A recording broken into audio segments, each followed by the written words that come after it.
John Self, welcome to the channel and thank you very much for joining me today. I am absolutely delighted to be with you. Perhaps we can start with the first question. If you can give me a vivid picture of your general story, paint a portrait of your experiences in life in general, and what have you been up to throughout your life? Well, I will say this, that I've had a great career, but given where we are with the economy and how the job market is changing with automation, I could never, ever replicate what I've been able to do today. And I recognize that it makes me a little sad but I was very lucky. I started out thinking I wanted to go to law school and really was struggling, and later in life I realized I had ADHD. But I moved into journalism as a reporter and started off and worked at a little daily newspaper in my hometown, or my town where I grew up, and then went out to West Texas and for a larger morning paper, and then finished my career at the Houston Post. And that was a crazy time in Houston, and I was on the crime beat and did investigative work and saw all manner of mayhem. And after a while, you can just see so much, and it's time to move on. And I moved into healthcare, public relations, and that led to me being selected to be the first director of Lifelight, which is, in the U.S., they have a lot of hospital-based air ambulance programs. That was the second one in the country, and so I got to be the lead director. And the aircraft company hired me a year later, so that's when I started my extensive traveling career for the next 42 years. But I sold helicopters to hospitals. And and somebody said, well, you must have been a great salesman. And I said, no, but I am very enthusiastic. And enthusiasm, the old Charles Wesley line, if a man catches fire with enthusiasm, people will come from all over to watch him burn. And I think that's what people did. They were impressed with my enthusiasm. But I moved into healthcare operations. We created a network of rural and community hospitals in the U.S. that were really struggling, and we provided services to them to keep them open. And then I started my own consulting company and got into, went back and ran a big EMS system for a while. And in 1994, the guy who brought me back to Tyler to work in his system, we agreed to disagree. And so I started my own company.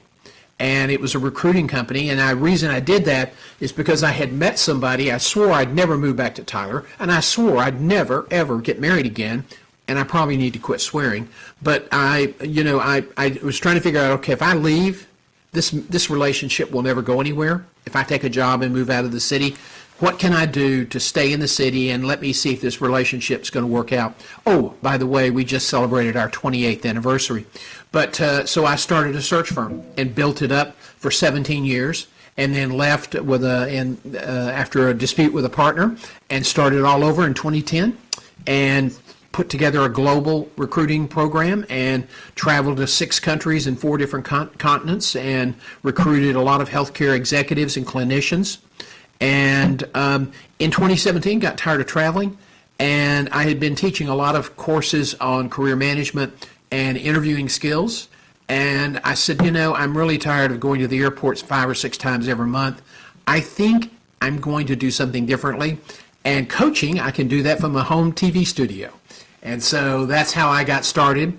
And I quickly realized when the pandemic hit that I was going to have to come up with a different business model, because people were really, really antsy about how much it was going to cost. And so I created an online on-demand model that's augmented with live coaching. So I do a lot of live TV videos. Yesterday I did 5 live streams. And so now most of my work, instead of getting on an airplane, I'm now in a TV studio. And I find that infinitely better.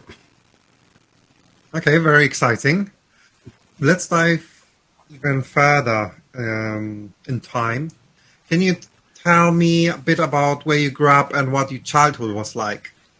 Well, I grew up here in Tyler, Texas. Tyler is a city today of about 110,000 people. It's located about an hour and 20 to 30 minutes southeast of Dallas. My father, we moved here in the 50s. I was born in Houston. My dad, after the war, his family was a family of bakers, and so he bought a retail bakery here in Tyler, and really worked hard to build it up, and we had a really great life here. I tell people I washed more pots and pans than I ever thought was humanly possible, and delivered more wedding cakes without incident. And holidays were particularly great because they were all about smells. There was, you go into the bakery and all you could smell was apple pies baking in the oven, cinnamon and apples, or, any number of other things, fresh bread. And so it was a great childhood of a lot of smells. My father was not opposed to childhood labor. And so when as I said, I washed a lot of pots and pans, earning my keep, so to speak. And after all of that, I was so glad to go off to college. I can't begin to tell you that I didn't have to wash pots and pans anymore. But so I grew up here in Tyler, and it was a very segregated. This was back in the 60s and the 50s, 60s, and 70s. Very segregated racially, very conservative. We always laughingly said if you wanted to get to the right of most people in Tyler, you had to get off the face of the earth. So I decided to move on, and that's when I started newspapering, and I went from Tyler to Lubbock, as I said, and then on to Houston. Houston was where I was born, and my first healthcare job was in the hospital where I was born. So there's a lot of symmetry in my career.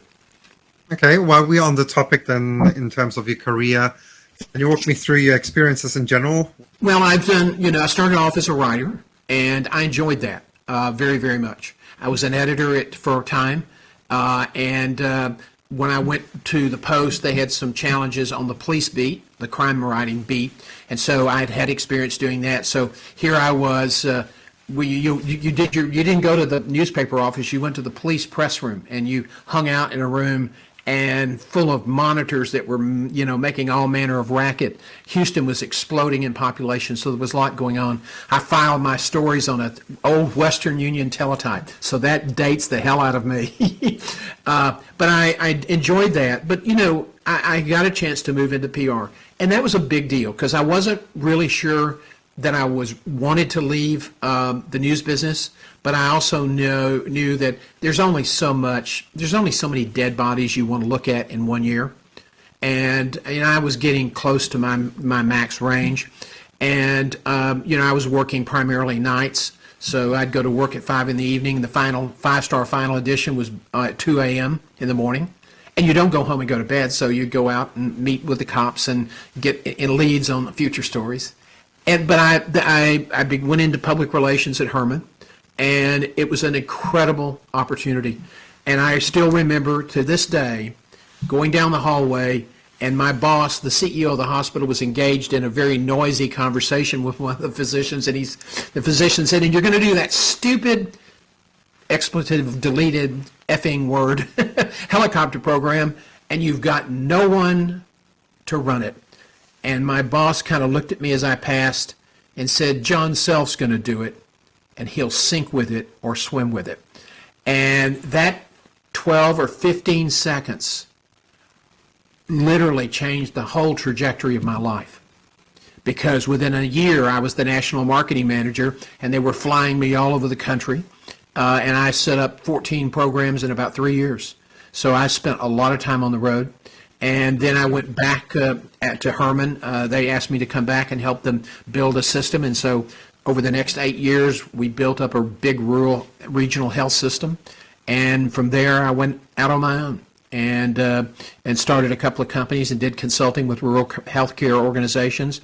And then over time, just kind of migrated into recruiting. Recruiting's a lot like business development and marketing. I mean, it's the same basic principles. And so it's a business you can get into with you don't need a lot of capital. You don't have to buy any inventory. And so that's how I got started, and was very successful doing that. And then started again in 2010 when I needed to get a fresh start. And really did that. Now, again, I'm now coaching people on how to navigate a very difficult, a very challenging job market. Throughout your teenage or childhood years, were there any inspirational people that shaped you as a person who you are today, or who you were throughout your career, let's say, in terms of achieving goals and other things? Well, there were several people. My father was sort of the steady Eddie. He was an extraordinarily talented baker. He was an extraordinary cake decorator back in the old days where you didn't have all the fancy tools. And he could take a photograph and paint your picture on a cake using a piping jelly, which was a dissolvable jelly. And so he was he was an artist and a hard worker, and grew up in that business, and really produced a quality product and was really highly respected. So he wasn't somebody who said, was sort of this very aggressive sort of father figure. He was a worker. He worked a lot. But I think my uncle, who was an interesting guy early in his career, he sang in the chorus of the Metropolitan Opera. He was a big-time fundraiser, traveled all over the country, and knew a lot of A-list celebrities because he was in the fundraising. And he kind of had a neat lifestyle that I really wanted, and this was in the 60s. And, so I spent several summers in New York with him, and he had an extraordinary impact on my life, in that he opened my eyes to say, you are somebody who can really communicate with people, and I always enjoyed the thought of traveling all over the country, and didn't realize I'd travel all over the world. But so my uncle was very, very inspirational as well. And so my mom was the person who imbued upon me a strong sense of love, and moms are really good about that. And there's a George Valiant, who was a very famous cognitive psychiatrist at Harvard, once said that if you can't love, you can't lead. And so whatever success I've had as a leader, I can attribute to my mom, because she really did teach me about the importance of loving. And so I've not always made the right marital choices. If you ask me, are there lessons you've learned and things you would go do again? Absolutely. But as I told somebody the other day, I was a late bloomer, so I learned some lessons late in life, and they were pretty darned expensive. So if you ask me if I had something to go back and change about my life, I would have not gotten married as early as I did the first time, and I would have not married the person I did the second time. And my uncle tried to talk me out of it. I just thought I knew more than he did. And the other day I thought, he's passed on now. And I kept thinking, God, he passed on before I had a chance to say, you were right, I was wrong, please forgive me. But, I think we've all made those kinds of decisions, and it took me a while to figure those things out. But I was very much like my father in that I was very much committed to my career and my work. And I was gone a lot. I traveled a lot. And so, that really can have an adverse effect on relationships. And so I think those would be some things that if I could go back and change things, there you go. Okay. And looking at peaks and low moments in your entire life, possibly facing challenges in private or in your career, how did you deal with difficult times throughout your life? Well, I think I'm blessed with a lot of resilience.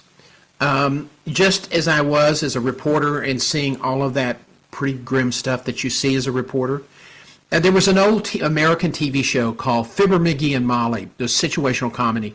And Fibber, if there was something that was a problem, he'd throw it into his closet, okay, and shut the door. And the closet got really full. And so it was always a joke. He would open the door and all this stuff would fall out. I was very lucky in that I had a big closet that I could put stuff in.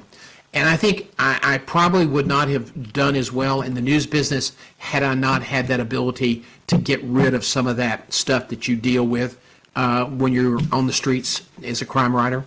I think certainly going through making 2 mistakes in my life in terms of marriage, that created a lot of angst. And I made a lot of mistakes that I never would have made had I not made those two mistakes. So, sometimes when you make two important big life mistakes, the trickle-down effect is just bloody awful.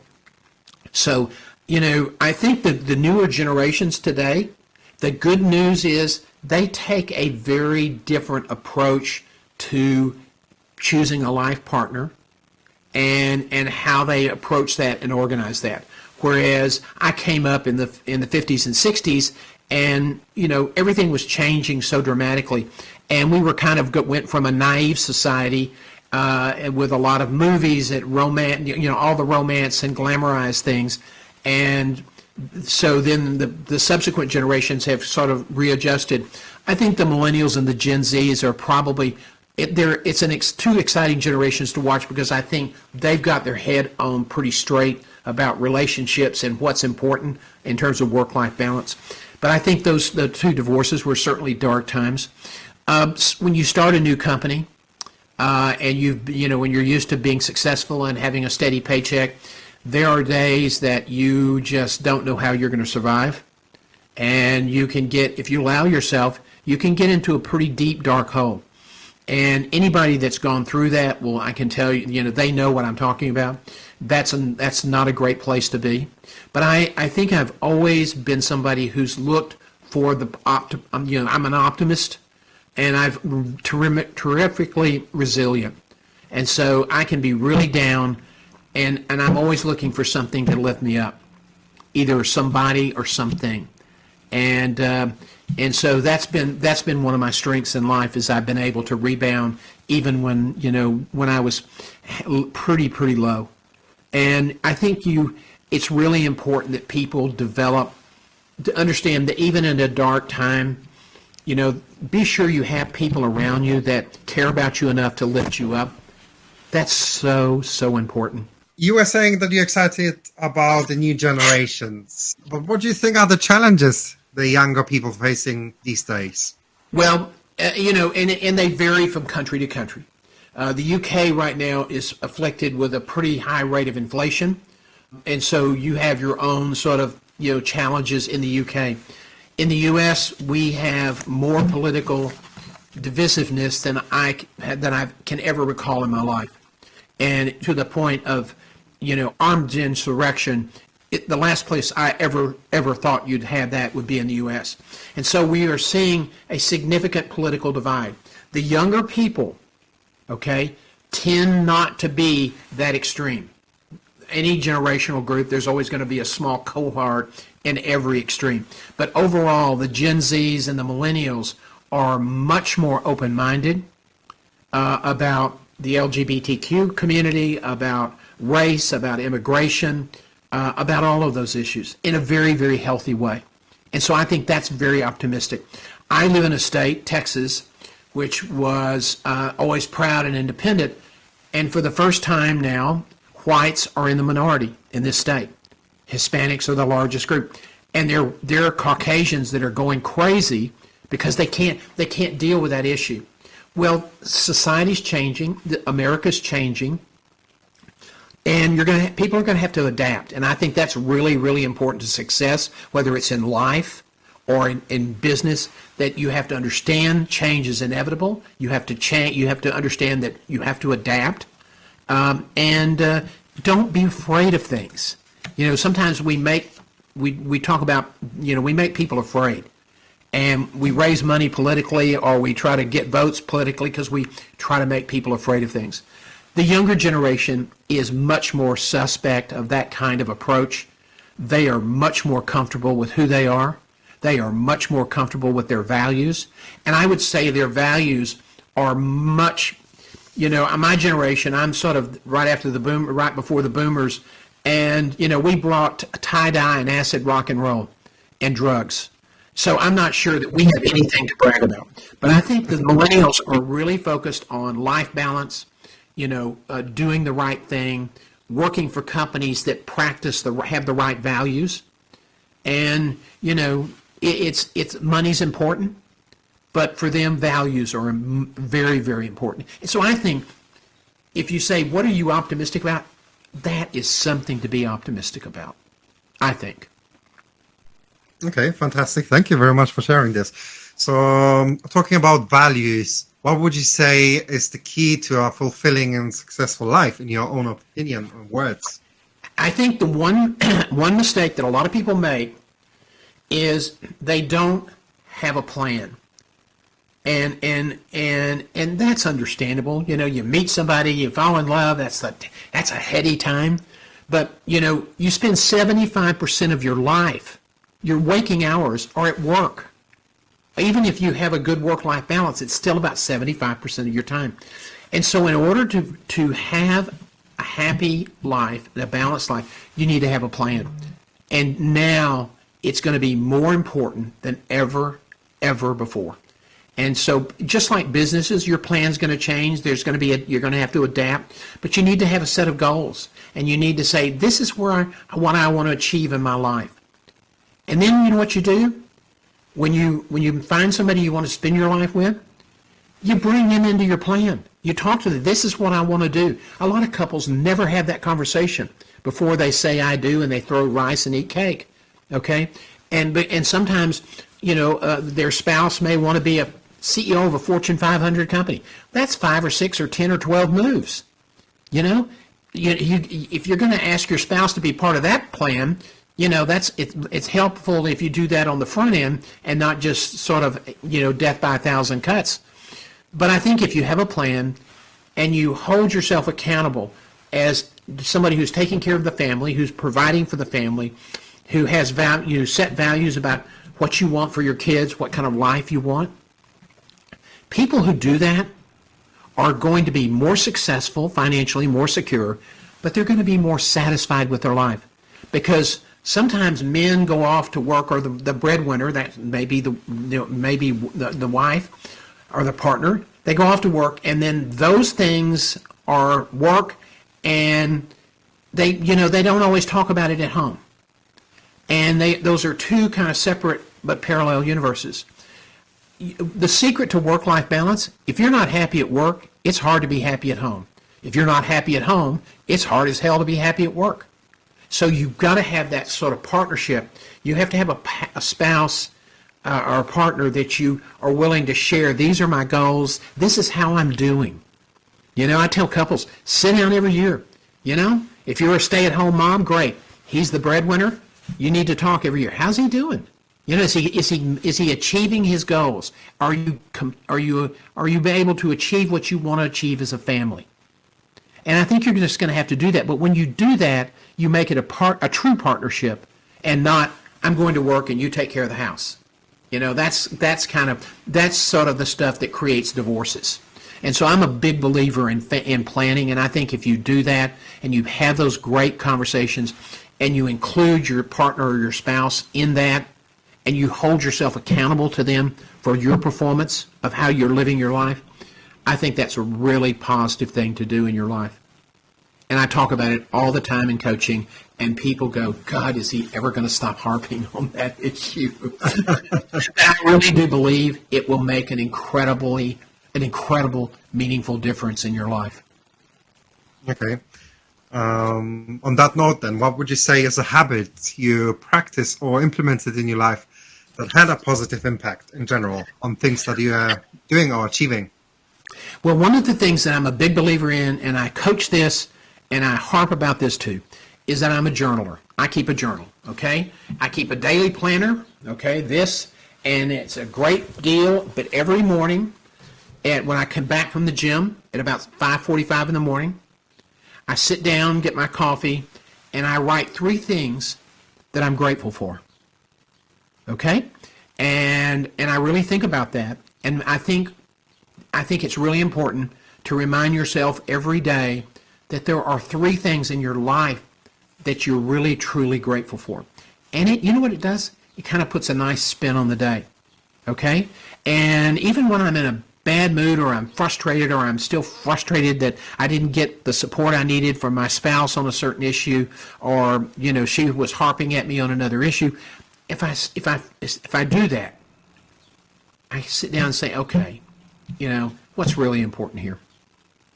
I have a spouse that loves me, that puts up with me, that stays with me, that helps, so that's really important. And you've got to, by writing it down, I don't write that one down every day, but writing it down, reminds you, don't let your ego get in the way of things. The next thing I do is I write reflections on decisions I've made or plans that I would like to see happen. When you write something down, it's sort of your contract with yourself. And I think journaling is an extremely beneficial project. Athletes practice and musicians rehearse. How do we become better leaders, better husbands, better fathers? What practice do we do there? Some people say, well, you go to church. Well, that's great. But writing stuff down and thinking about, okay, how can I be a better dad? That's really, really important stuff. Matthew McConaughey, the American actor, wrote a book called Green Lights. It's a great book. Wrote it about 2 years ago. But he said there's two things in his life that most people don't know that are important to him. Being a great dad, he has 3 sons, and his faith. He's Catholic. And people would never imagine that to be true about him. And that's something that he shared. And I think and he's a big journaler. And his book was really notes and reflections from 35 years of journaling. And so if you were asking me, what practice would I suggest to millennials and Gen Zs to start and stay with, it would be journaling every day or every week and writing down your thoughts and then being very honest with yourself and holding yourself accountable. I think that's a really important thing. Okay, thank you for sharing this. You made one book recommendation. Are there any other books you've read in your life that you would recommend reading? Yes, I've read some really good stuff, and now I'm going to probably have total brain freeze. An Accidental Life by he was an editor for magazines, and he talked about all the people that he met, in his life, Hunter Thompson and some really famous people, and he wrote a memoir, and it was a really good book. Green Lights was very meaningful to me. I read a lot of stuff that's business related because I'm trying to stay ahead of a pretty rapidly changing marketplace. So I'm reading all manner of business briefings every day, trying to stay ahead of the curve. But I've read some great books, and I love books, and I prefer to buy books. I mean, I'm reading one now called YouTube Secrets. And it's a business book, and because YouTube is really important to a digital strategy, and so here I am, an older guy trying to understand what a lot of people grew up with and have already mastered. But so I'm reading lots of different things, and I'm trying to stay out in front of my clients. I mean, quite frankly, it's changing that fast. So I read some history. John Meacham is one of my writers that I enjoy reading, and also Michael Lewis, who's written some really great books about baseball and about the financial crisis called Moneyball. He wrote Moneyball about the sabermetrics or metrics in baseball and how that changed the sport. He's written several interesting books, and he finds interesting, very difficult challenging topics, and then finds characters to explain it to us. And he tells their stories. And so I love those kinds of books. So Moneyball was a great read. The Big Short was a great big. Front Runners was a nice read. But they're sort of business-related books, and they're very current, but they're written in almost a novel sort of style. And, I read daily devotionals. I figure that, I got to do everything I can to keep the wheels on, all 4 wheels moving in the same direction. So, I read a lot, and I'm a marker. I have green markers. I have sticky notes. So sometimes you can go look and you can almost tell the books I've read because they're the ones that have all the little notes sticking out of them. Okay. And what would you say is a piece of advice you've received throughout your life from someone that stuck with you? One is, there's 2 really pieces of advice, both from relatives. One was from my father, who said, do the right thing even when no one's looking. Now, I will be the first person to admit that I'm a work in progress on that score, okay? I don't always do the right thing because I'm a human, and I'm you know, sometimes a failed human. But that quote is never far from my mind. And the other is the importance of being true to yourself. And I'm someone who is very enthusiastic. And if you say, what's been the key ingredient to your success? It's been my enthusiasm. And I'm always, so I don't take on jobs that if I don't believe in it. And that's been very important to me. Everything I've done, I've believed in. And when I didn't believe in it, I got out after about 6 months. When I left Herman in 1987, 88, they went through a big restructuring, and so the big system we built was being dismantled. So I went to work for one of the for-profit healthcare companies in the U.S., and it was all about the money, and it was pretty cold, hard, you know, very political, and I did not like it. And the best thing that ever happened to me was my boss from Herman called me back and said, "Hey, will you come back and work for me?" After 6 months, I said, "Oh God, yes, please." And there's an old Texas expression: "I got the fat out of Dodge in a hot hurry." I was glad to get back because Herman was all about, had a culture, and it was a culture about doing good work. It was a not-for-profit hospital. Of course, you had to make money in order to be able to cover your depreciation and things like that. But it was an organization that was really we were kind of underdogs, and we were overcoming all the better funded hospitals in the medical center, and so it was a great place to work. And so I was very, very lucky to be able to do that. But my enthusiasm, and then trying to do the right thing, and whether I'm negotiating a deal, coaching someone. When I was a recruiter, I guaranteed my executive placements for 3 years. Nobody did that. And in the CEO searches, I never had to go back and do a replacement search because I cared enough about getting it right. Do the right thing even when no one's looking. Don't cut corners. You know, it can't be just about the money. Okay. So what advice would you give to younger people choosing a career path or profession they want to go into? Is school really important? What would you say, what direction or path should younger people take when deciding about the future? I think that's a great question. First of all, we have a great shortage in the U.S. in the trades, okay? And so there's great career opportunities in the trades. We've kind of gotten so obsessed with going to college here, going to university, and to the point of saying, well, you can't be successful unless you get a college degree. And that is a large load of El Toro poo-poo. It is BS. You can have a great life and a fulfilling life if you like doing something with your hands and you're good at it, and you go to trade school and you get mentored, and and you can have a great life. So you don't have to go work in some office. You don't have to go to some university to find happiness in life. Now, what you want to do, first and foremost, is find the intersection of three things: your passion, your proficiency, and the ability to do something that you can earn a living, a comfortable living, or if you're running a company, to have the profit, so those three things can intersect. You know, if you have passion and proficiency, but it's not profitable, that's called a hobby.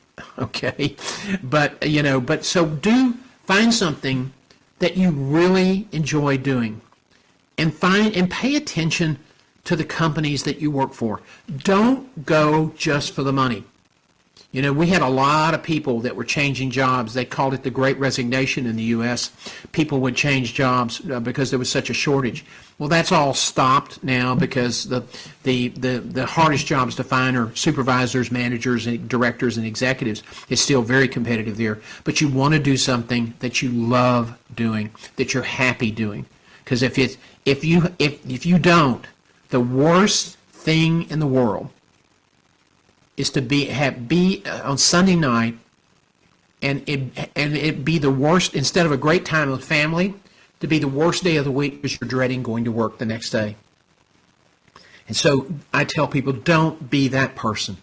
So find what you're passionate about, find what you really love, find something you're really good at, and and presumably you can make a good, decent living. That's where you want to be. Now, you're going to change jobs, yes. You're probably going to change jobs between 12 and 15 times in a career. But always try to use those values when you're looking for a career.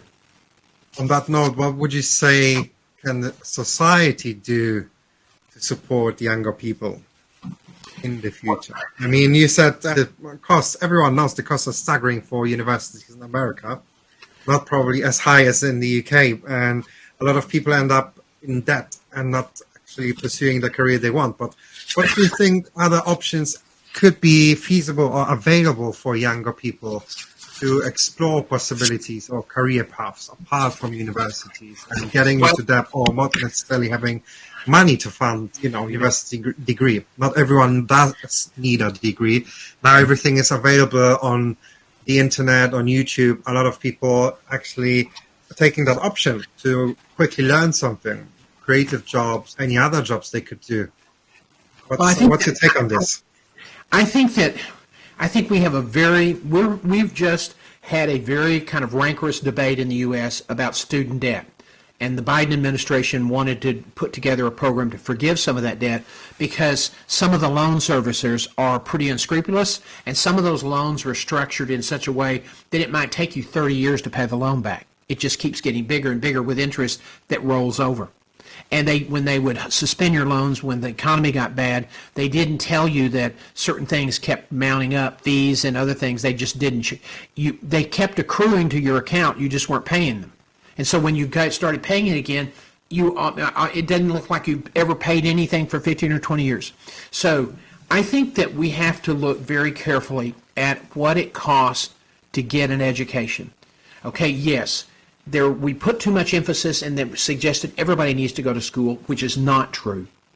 On the other hand, as our society and as our economy becomes more technologically driven, a college education is going to be important for a lot of people. And so when you start, what parents need to do, what people, potential students need to think about, is that in the U.S., we're out of whack on what it costs to get a degree. Part of that is, we pay college football coaches, $2 or $3 million a year to lose, because football is big business for colleges and a lot of universities. But I think it is very important. Don't incur $120,000 in debt or $150,000 in debt to get a master's and a PhD in philosophy. Because there's no way, unless you have a bestseller and become this fabulously successful author or some incredible scientist, there's no way that as a teacher you will be able to pay that kind of money back in a lifetime. So you need to stop and say, okay, if I'm going to invest in a degree, what's the degree that is going to allow me to pursue my passion, but I have a chance to get a return on my investment? To pay the loan back. And I think society needs to sit back and say, okay, now, why is education so expensive? What's going on? We need to pay teachers? Great. But what else? Why else is it going up? And it's gone up substantially in the past few years. So I think there needs to be a policy debate on how we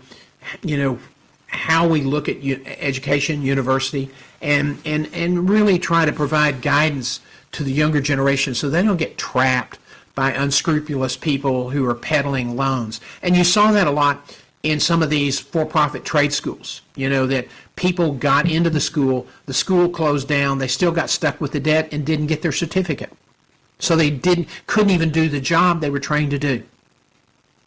And so we just need to be sure that we're following good regulation that makes sense, that's not too onerous, and that we help people understand what the consequences of decisions are, good and bad.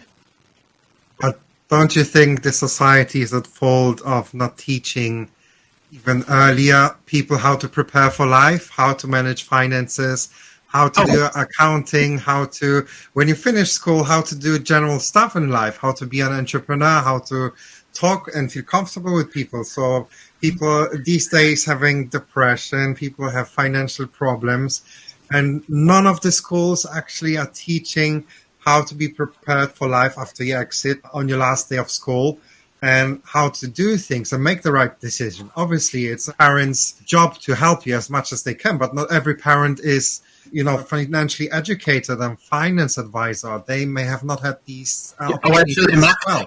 My father, my mother and dad were Depression era people who were bootstraps. My father's family was very successful, and they lost everything in the Depression, and he built a business back, and he was a bootstrap guy. But let me tell you something. You're precisely right. A lot of parents don't have those skills, don't have that knowledge to really help their kids. Let me tell you, one of the longest running bad jokes in American education is the counselors that are in school. Okay? I saw a counselor, and it was that, I kept thinking, I walked out of this guy's office, I thought, this guy is as bloody stupid as a post. He had no idea what I was interested in. He had no interest in asking me what I was interested in. Nobody really sat down with me and said, let's talk about what you want to do. I mean, at one point early on, I thought maybe I was being called in to be a minister. Okay, God went, no, not this guy. no, not him. But one of the things that we don't really do is that we don't sit down with our kids. The schools don't help our kids make informed decisions.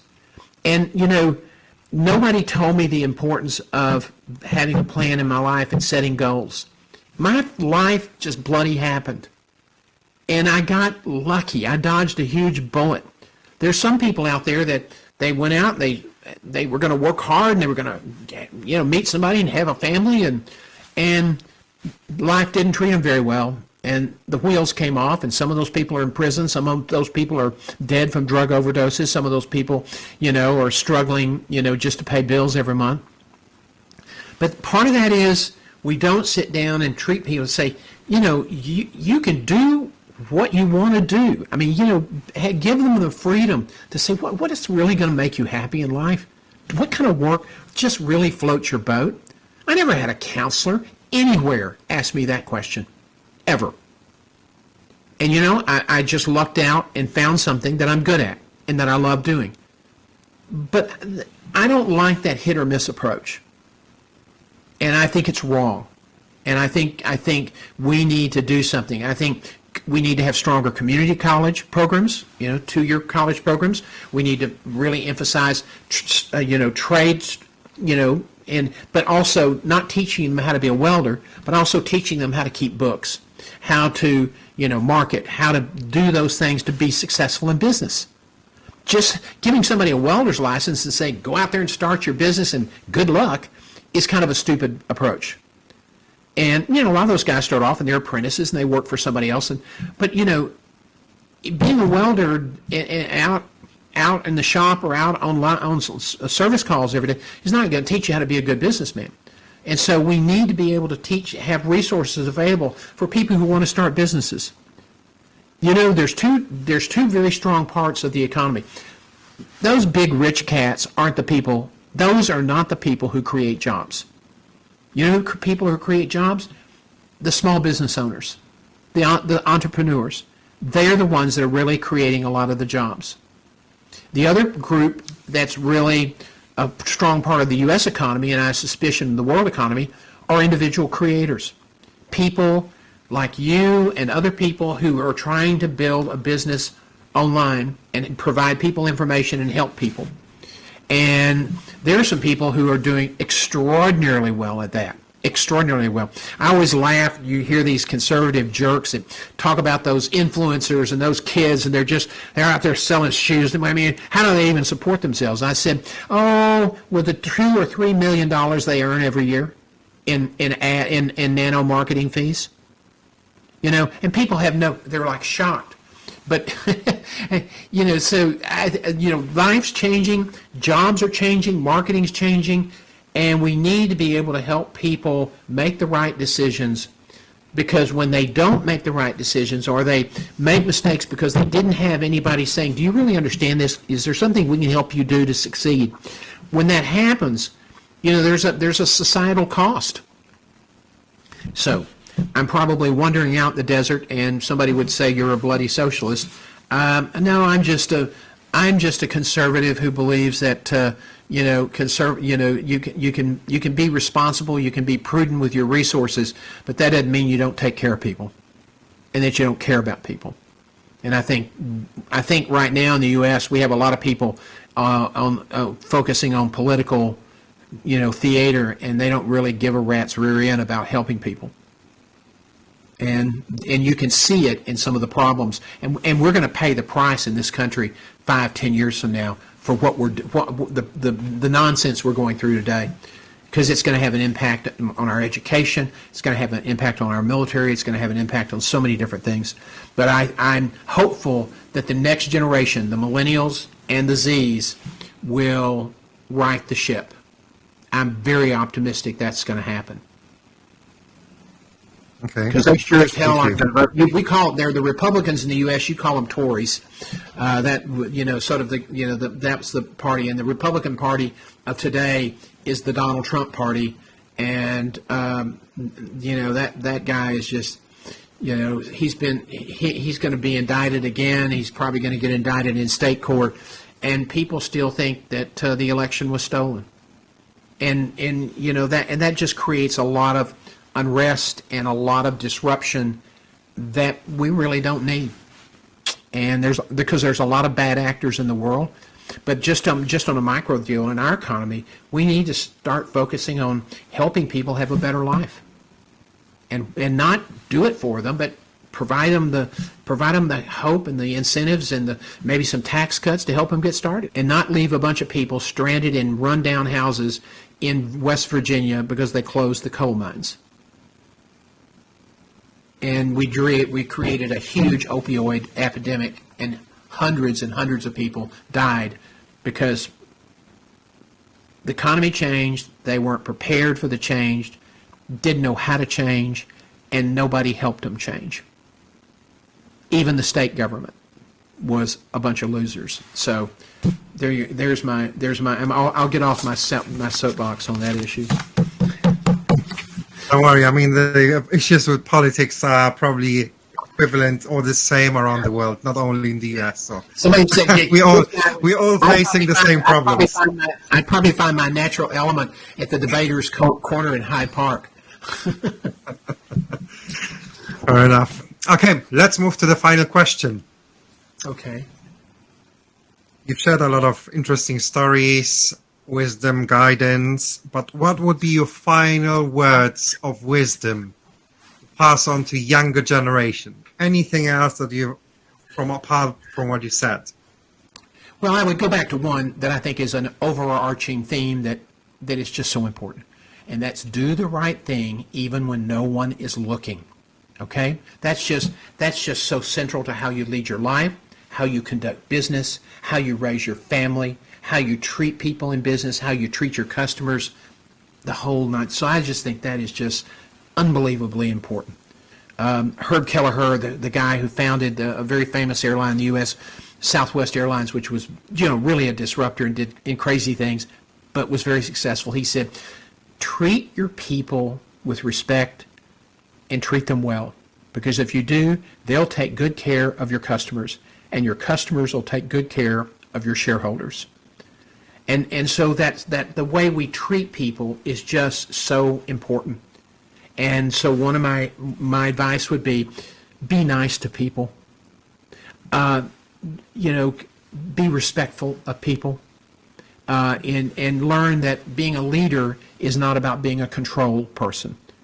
Being a leader is about taking care of the people in your care. And that's really important. And I hope that doesn't get lost in this generational change. The next thing I would say is, don't, find something you believe in, whether it's a God or whatever else, but find something you believe in that can help you through the difficult times, because there will be some. And I think those are two important things to remember. Do the right thing. Treat people right, because that defines your brand. And if you screw up your brand, you can screw up your life. I mean, how people view you, if you're not viewed as trustworthy, that's a terrible place to be. How can anybody want to be in that spot? So do the right thing, treat people well, treat them with compassion and respect, and try to find that organization, that faith, or whatever it is that you can believe in and that you can find community with, because I think community is really, really important. John, that's some wonderful advice here. I wanted to thank you very much for sharing all these stories with me and investing your time to have a conversation with me and do the interview. That's much appreciated. It's been enjoyable, and I hope you will stay in touch with me.